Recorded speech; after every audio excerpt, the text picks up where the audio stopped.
What's up, boys and girls? Welcome to the first episode of my new series, which is like a bullshit crap series, which is, again, something I thought of while, not having enough content for the channel. So, as a pitiful attempt to cover with some, intermediate videos while I'm, procrastinating and busy with just life happening, and I'm not posting any good quality content like lessons or covers or stuff like that, I decided to start this series with just basic reviews.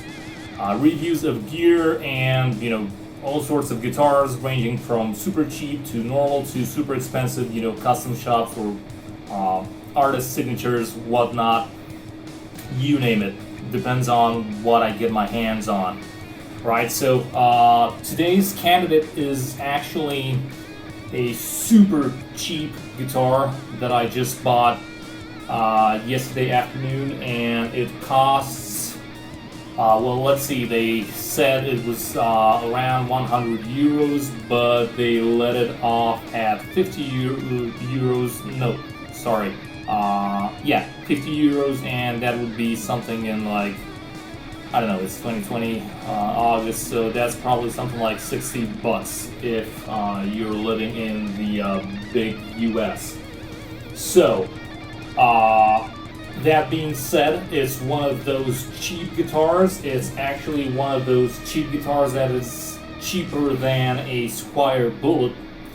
It's that, super low entry type of guitar which normally you do not want to touch. You do not want to have anything to do with it. You just want to run whenever you see something like this on Amazon or eBay or whatever. But my intent with these series, with these episodes, is to actually shine some light on some of the myths and misconceptions when it comes to guitars in general, because actually some of the cheap ones are not that bad and some of the expensive ones are not that good, as you will see in the future episodes. And without further ado, this one apparently is Adonis, right? So it's the best choice that one could make. Wouldn't argue, depends on how you judge things, but yeah, I've never heard of this brand before, but as I understood from my warranty, it's actually something like sub-branded by Silvertone, which again, it's like more of a no-name company for most of you, but I personally happen to know, about Silvertone, and I used to, play on some of their guitars and fix some of them in the workshop and help set up and change strings and whatever, and that's how I came into contact with Silvertone. Good guitars. I really can't say too many bad things about them or anyone for that matter, unless they're really intentionally trying to bullcrap you. So let's get straight to the point right here. So this guitar, again, the store from what I took it, I kind of know some of the shady things they do once in a while, because like they have guitars like these popping out of nowhere. You cannot find it on their website. It's not listed. It's just in the store, and I'm guessing, probably with 95% certainty, that it belongs to some of the employees or some of their friends, relatives, acquaintances, and they're trying to somehow sell it through the store rather than just the good old-fashioned way with putting an ad online and just doing it yourself. But it is what it is. I'm saying this because this is not the only guitar that I've seen in such condition. I had another LTD from them that again appeared out of nowhere. They didn't have this I mean, they didn't have the brand, I mean, this brand on their website. For the LTD, they do have the LTD brand. They are dealers and distributors, but that particular model was never on their website, and it was, you know, scratched. You could see that it was, you know, used and abused. It was clearly secondhand. And this one, kind of similar situation. Like the frets are awfully scratched, and I'm not blaming Silvertone for this. I think it's due to the wear and tear from its previous owner that you know, shouldn't have existed, but it is. And yeah, they're unfortunately not advertising it as B stock or secondhand or whatever. Granted, they give you very, very big discounts, but they never tell you the backstory of the guitar. So again, it is what it is. The frets are sticking out quite a bit. I mean, they are like razor blades. The fret tang is protruding, you know, past the fretboard edge, and this is indeed a manufacturing, let's say, flaw or quality control flaw. But again, I have no idea how old this guitar is, and the fretboard seems to be quite dry. And these sorts of, you know, this sort of problem appears usually when the rosewood, especially, I mean, uniquely, the rosewood fretboard is not moistured regularly with some type of, you know, lemon oil to keep it well hydrated. So what happens is the wood kind of shrinks and the metal gets exposed, because obviously the metal doesn't just start extending out of nowhere. It's not organic, while the wood is. So yeah, that's a problem, but with some you know, care, it can be remedied. Obviously, you know, for myself, I always do these things, but if you're out there, you have no idea how to do this, you can pretty much start experimenting with such cheap guitars, or you can always go to a luthier or tech and have it done. Granted, I've seen this problem on super expensive guitars, so it's not, by all means, it is not a trademark for cheap guitars, but it sort of happens more with cheap guitars. But again, this is one of the flaws, but let's say it's just a discomfort. It doesn't make the guitar unplayable. The frets themselves are quite okay. Some of them, like a couple of them, are tall here and there, keeping your action, let's say, a bit above medium. I would say medium high, but it's normal. I mean, it's the normal standard for normal people without low action preferences. I'm a low action maniac, so that's not a problem. Again, I'm correcting myself, all of these things, but normally you could try experimenting with such adjustments on cheap guitars like this, or you can have it done. The scratches are not the fault of Silvertone. And talking about scratches, I'm not sure if you'll be able to see this, if it's gonna get captured on cam, but right around here, there's like a patch underneath the paint. It's like the wood was hit or chipped or whatever, and they just put some wood putty, and they didn't level it out very very well, and then they came on with the paint, and you have this sort of effect when you have some light glowing on it. To me, I don't care. I mean, for me, that's not a problem. For some people, probably it's gonna be a problem.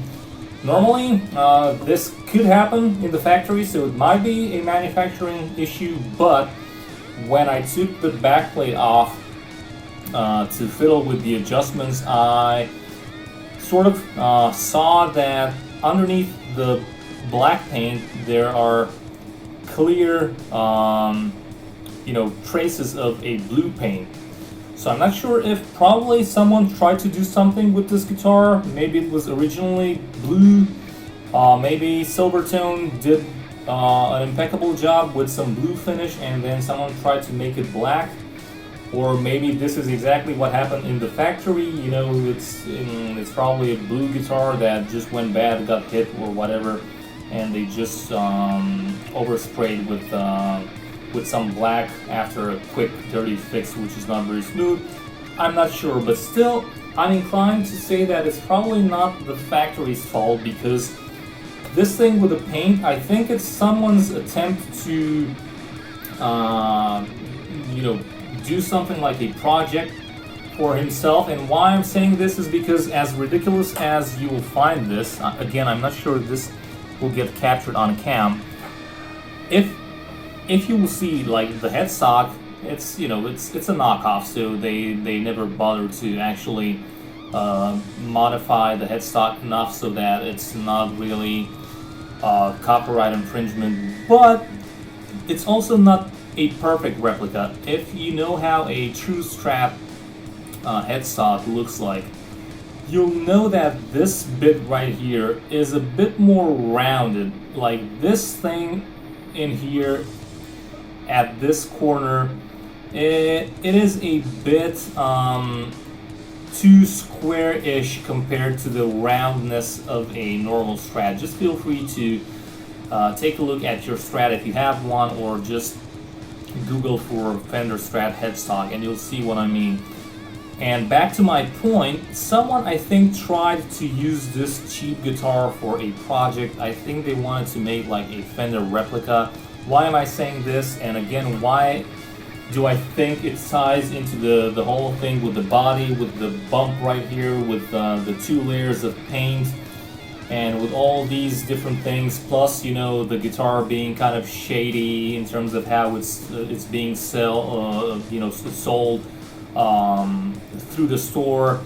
I don't think it's a normal, you know, guitar that the store had in stock. And all the other thing that I just said in the beginning of the video is because here, if you pay close attention, you will see, and again, this is not something that I did, this is how I got it.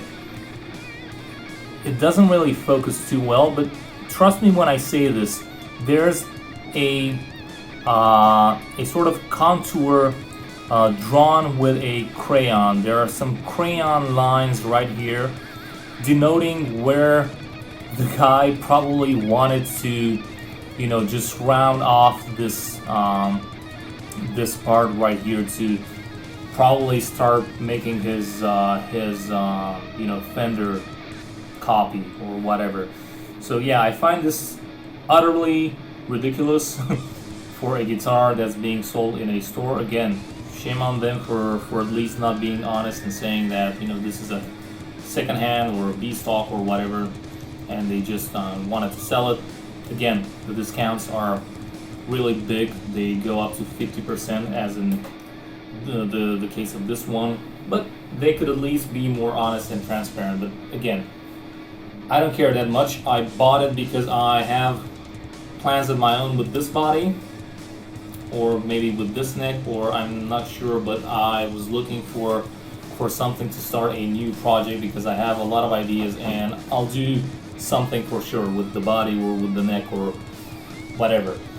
So again, on Silvertone's part, I really cannot say anything bad. Fret edges are cutting your hand a bit. This is, let's say, part quality control and part you know, having a dehydrated fret, which is again the store's fault, or in our case the owner's fault. Some scratches on the frets. Again, I don't think it's the factory's fault. I think it's because of the wear and tear. Some fine scratches and traces all over the place, but actually the truss rod is perfect.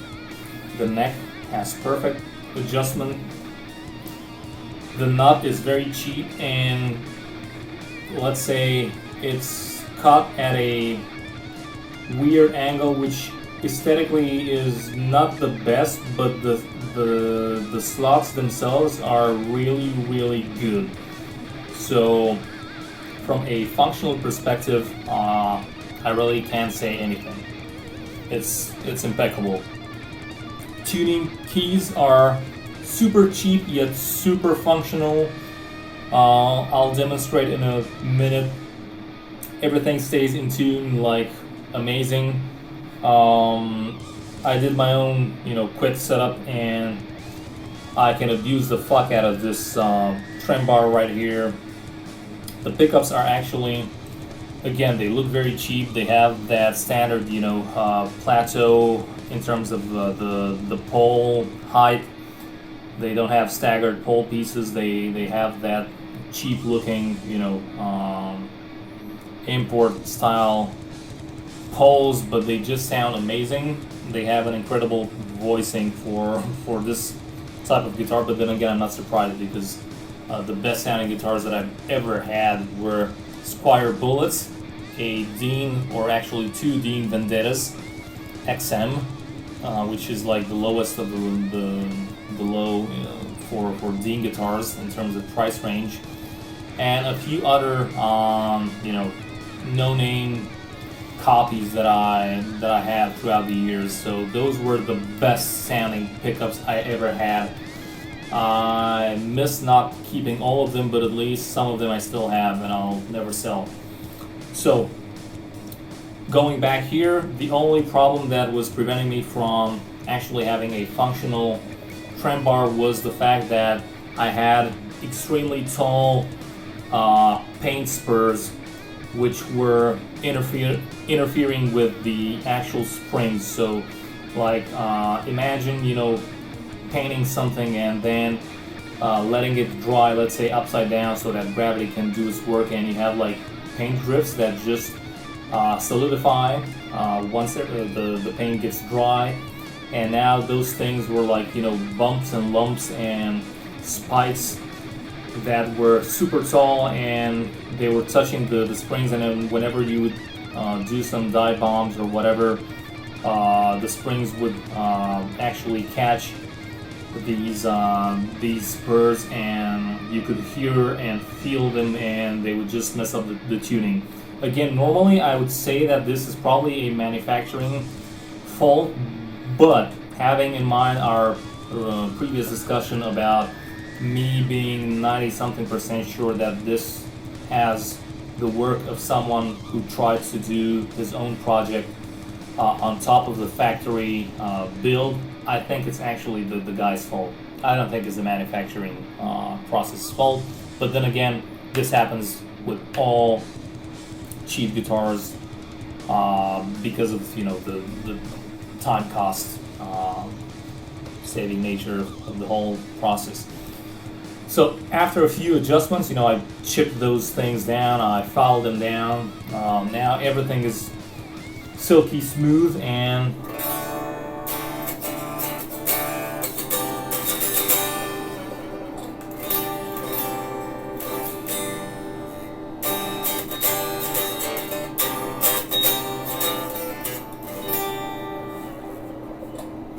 that's like some acoustic thing. It doesn't resonate a whole lot because it's electric, so you can't expect too much. Now I see in the camera that the inlays are reflecting the light quite nice. They're not just plastic, they're like some abalone imitation or something, like mother of pearl knockoff, but it's a nice touch. Oh, speaking about inlays, all of the side inlays are pretty much okay, with the exception of one of them. So this is pretty much okay, this is pretty much okay, this is like, what the boop? And this is also a bit off, but this one is like, what in the bleepers? Like, they certainly fucked this one up. But then again, it doesn't affect you, but like, they could have done a better job, being a little bit more precise and paying a bit more attention to such details, because it's the details that count. If the details are okay, you can pretty much say, hey, it's an incredible guitar for the price. If not, you're kind of going towards the side. Again, this is not for me. This is probably what the average consumer will think, and he's entitled to it. Obviously, it's what I deem or consider to be normal as expectation. But then again, you can't be too harsh for this price range. So, yeah, let's just.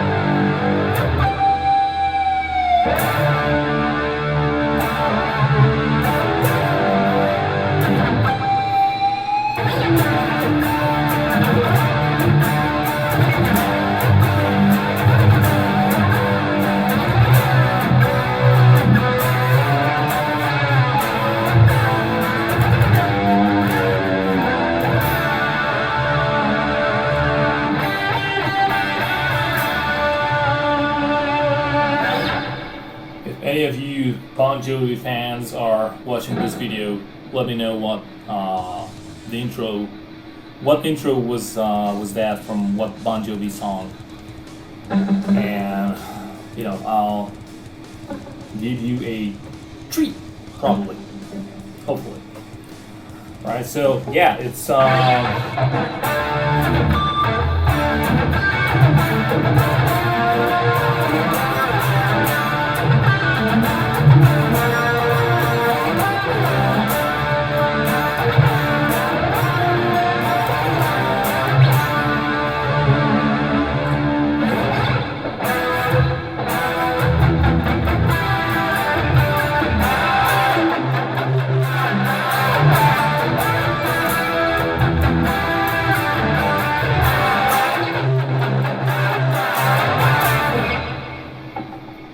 let me know again what these two intros were, and I'm giving you just one hint. It's the same band, just two different songs, right?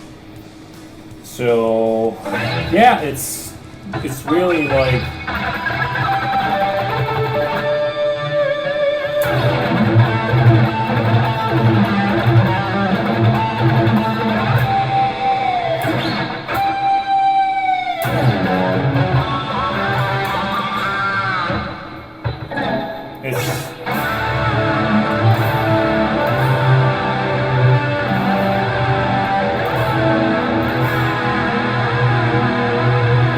staying in tune like amazingly.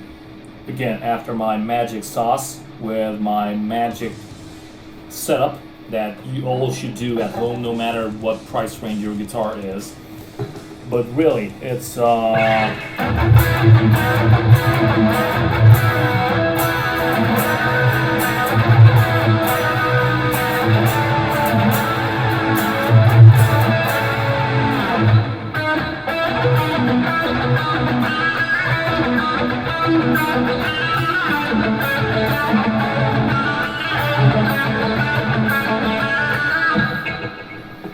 that's the intro of one of my songs that I have to finish one of these days. So don't copyright it, or just do it and hit me up and let me listen to what you did with it. I'd be really interested.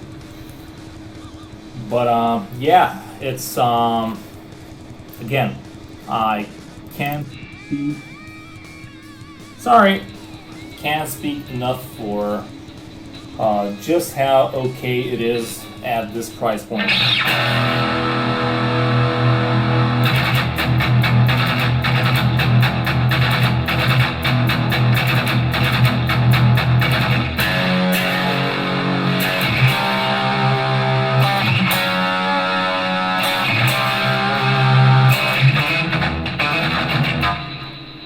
Fuck me.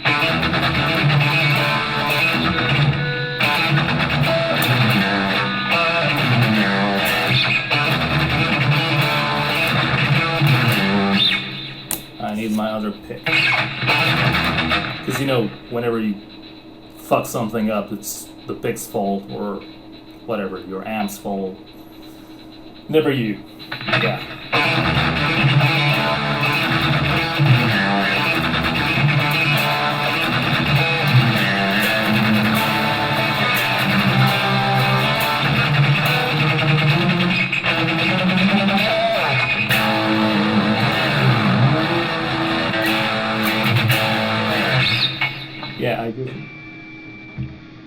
Sorry again, I just fucked the tuning up because I felt I pressed against the bridge too hard.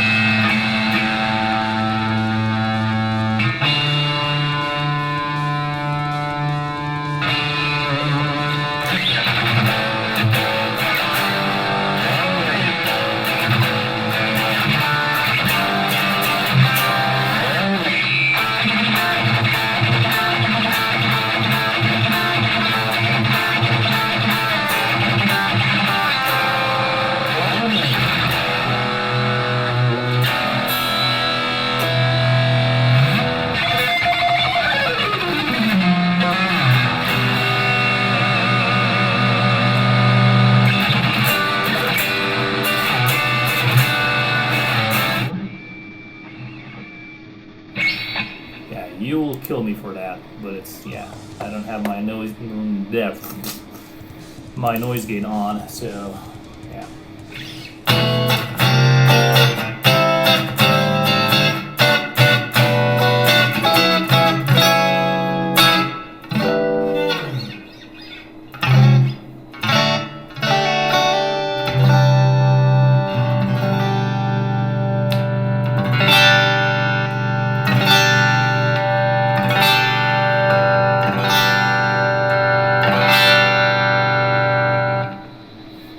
What did I tell you about the voicings? They're really, really great. So yeah, that's pretty much about it.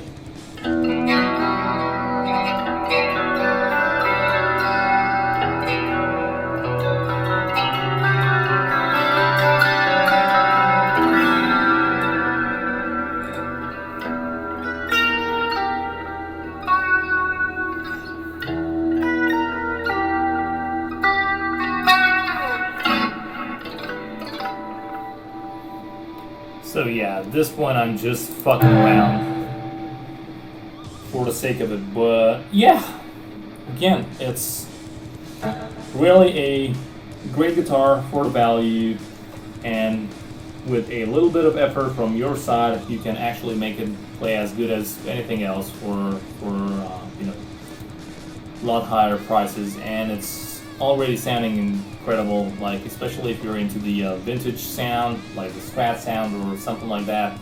No need to change the pickups. It's really, you know, it gives you brightness, it gives you that twang, it gives you enough power, and it also, I mean, it's not just the pickups, but the let's see right here. Let me just remove this. So it cleans up really good, like.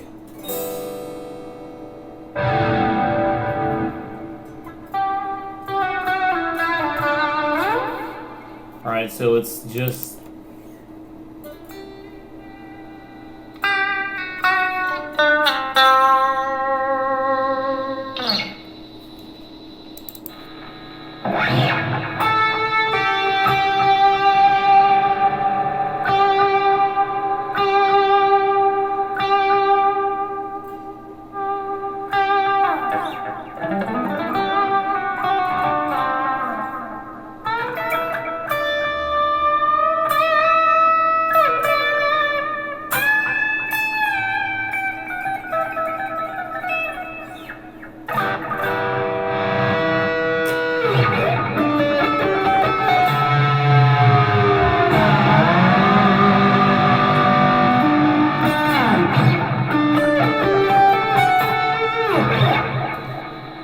See with this thing on.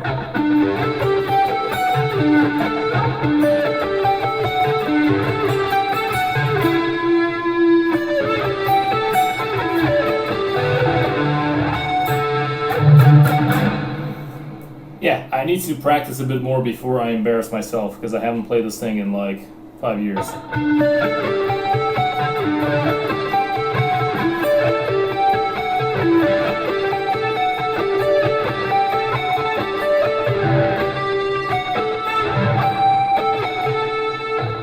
How the fuck was the ending?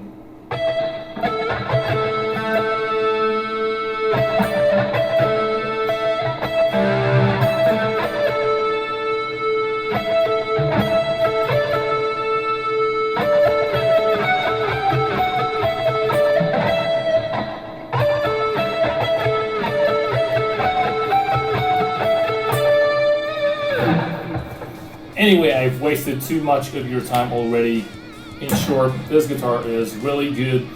Please let me know with a like or dislike or comment or subscribe or unsubscribe. Any of those social media actions nowadays, just let me know if you liked it, if you didn't like it, or what you would want me to review next in my next episode, because that's why I said next. And yeah, the next episode is due to be on next week, unless it's not gonna be next week. So yeah, welcome to my weekly reviews that are never going to be weekly. Right, so yeah, I think I will just be on my way now. So until next time, baby. Yeah, dropping your pick right at the end. So long, Scoob. Till next time.